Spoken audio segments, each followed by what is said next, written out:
थेलागन ऐसा कातिल है जो अपने पीछे कोई सबूत नहीं छोड़ता और मारने के लिए ऐसा पैटर्न इस्तेमाल करता है जिससे पुलिस वाले भी चकमा खा जाते हैं। अपने पहले कत्ल में मुजरिम को रस्सी से बांध देता है, फिर कमरा बंद कर देता है और किसी चीज से इतना शोर करता है कि मुजरिम के कान के पर्दे तक पड़ जाते हैं। उसके कान से और नाक से खून आने लगता है और वो वहीं पर मर जाता है। अब वो इरादा करता है अपने दूसरे कत्ल का और इसके लिए सबसे पहले वो अपने शिकार की पूरी मालूमात हासिल करता है कि इसे कौन सी बीमारी है और कौन सी इसकी कमजोरी, ताकि उस हिसाब से उसके साथ मारा जा सके।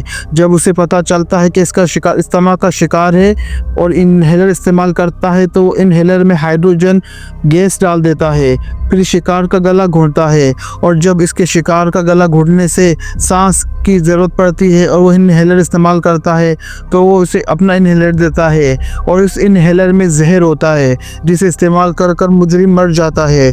पुलिस वाले समझते हैं कि ये एक बड़ा ही शातिर कोई कातिल है जिसने ऐसा तरीका इस्तेमाल किया कि इसने कोई पीछे सबूत नहीं छोड़ा। दरअसल ये कहानी है एक एम्बुलेंस ड्राइवर की जो खुशहाल ज़िंदगी गुजार रहा होता है अपने बीवी और बेटी के साथ। अचानक उसकी ज़िंदगी में एक ऐसा हादसा होता है जो सब कुछ बदल कर रख देता है। एक दिन उसे कत्ल के इल्ज़ाम में गिरफ्तार कर लिया जाता है। कोर्ट में मुकदमा चलता है, उसे उम्र कैद की सज़ा हो जाती है। थेलागन बार बार कहता है कि वो बेकसूर है लेकिन कोई उस पर यकीन नहीं करता। वो कहता है कत्ल मैंने नहीं किया, मैं किस तरह से अपनी बीवी को मार सकता हूँ, लेकिन सबूत इसके खिलाफ होते हैं और ये पकड़ा जाता है। जेलर हैरान होता है कि थेलागन 14 साल से जेल में कैद है, कभी ये बाहर नहीं गया क्योंकि मुजरिम अपनी फैमिली से मिलने जाया करते थे, लेकिन 14 साल में वो कभी भी जेल से बाहर नहीं निकला। दरअसल वो प्लानिंग कर रहा था अपने बीवी के कातिलों का सर्वनाश करने की।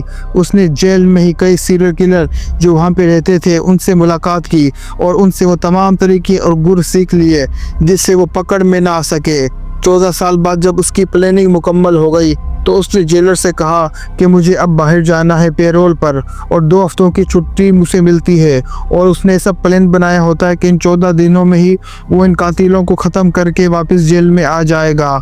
उसकी बीवी को मारकर उसे जेल पहुंचाने वाले एक पॉलिटिशियन, एक बड़ा गुंडा और एक पुलिस अफसर होता है जिससे वो अब बदला लेना चाहता था।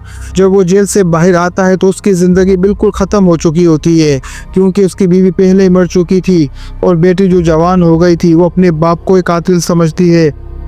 इस वजह से उसे देखना और बात करना तक पसंद नहीं करती। इस वक्त एक नया पुलिस केस खुलता है जिसकी तफ्तीश डीएसपी नंदिनी कर रही होती है।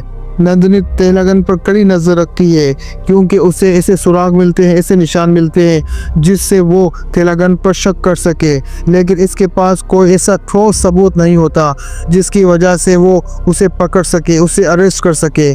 और थेलागन बड़ी चालाकी और सफाई से मुजरिमों को मार रहा होता है। फिल्म के दौरान बार बार फ्लैश बैक दिखाए जाते हैं कि आखिर थेलागन पर कत्ल का इल्ज़ाम क्यों लगा। वो एम्बुलेंस ड्राइवर था और कई लोगों की जान बचाता था। एक दिन एक सियासी शख्सियत का कत्ल होता है और इल्ज़ाम सीधा थेलागन पर लगा दिया जाता है। जज के पास केस जाता है और कोई सबूत ना होने की वजह से थेलागन बाइज्जत बरी हो जाता है। नंदिनी को लगता है कि थेलागन फिर किसी वारदात में मुलव्विस है। वो बार बार इससे पूछ-गुछ करती है लेकिन थेलागन ऐसी चाल चलता है कि डीएसपी नंदिनी पर ही शक पुलिस का चला जाता है क्योंकि वो जहाँ पर कत्ल करता है वहाँ पर इंस्पेक्टर नंदिनी की घड़ी छोड़ आता है और पुलिस वाले कहते हैं कि ये कत्ल जहाँ भी होते हैं तुम वहाँ कैसे पहुँच जाती हो, और उसी डीएसपी नंदिनी को वो फंसा देता है। इस दौरान कुछ नए कत्ल शुरू हो जाते हैं और पुलिस को लगता है कि ये सब थेलागन कर रहा है। आखिर के अंदर राज खुलता है कि असल मुजरिम वो ताकतवर लोग थे जिन्होंने 14 साल पहले थेलागन को झूठे केस में फंसाया था और थेलागन अभी उनसे बदला ले रहा है और बदला भी इस तरीके से ले रहा है कि कोई अपने पीछे सबूत नहीं छोड़ा। थेलागन अपनी बेटी के सामने सच साबित करता है और उसे कहता है कि मैंने तुम्हारी माँ को नहीं मारा बल्कि तुम्हारी माँ को मारने वाले कोई और हैं और मैं उनसे अब बदला ले रहा हूँ। और अब उसकी बेटी उससे मोहब्बत करने लगती है।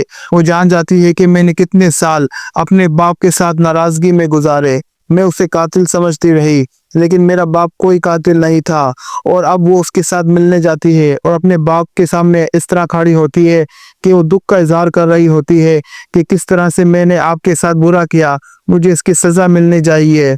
तेलंगन जब अपनी बेटी के सामने सच साबित करता है और खुद बेकसूर साबित हो जाता है। ये फिल्म एक अंजाम, जज्बाती और थ्रिल दोनों पर मबनी है। तेलंगन इंसाफ तो पा लेता है लेकिन अपनी खोई हुई जिंदगी और बीवी वापस नहीं पा सकता। पुलिस वाला जब उसे पकड़ कर ले जा रहा होता है तो वो एक बड़ा ही अच्छा जुमला कहता है। वो कहता है कि जो लोग तुम्हें दर्द देते हैं उनसे बदला लेना ही तुम्हारा असल सुकून है, उनसे बदला लेना ही तुम्हारा असल इंतकाम है। और अगर इस बदले लेने के अंदर किसी की जान जाती है तो जाए, मुझे इसकी कोई परवाह नहीं। ये फिल्म हमें सिखाती है कि लोग कितने ताकतवर हों, कितने ही वो गुनाह कर लें, लेकिन अगर एक आम आदमी जब ये ठान ले कि वो उनसे बदला लेगा और अपनी बदला लेकर उनको सर्वनाश करेगा तो कोई भी ताकत उसे रोक नहीं सकती। लेकिन इसके लिए सबसे अहम है, ज़रूरी है अच्छी प्लानिंग और अच्छा तरीक़ाकार कि मुजरिम असल पुलिस तक पहुंच जाए और कोई निशान तक ना मिले।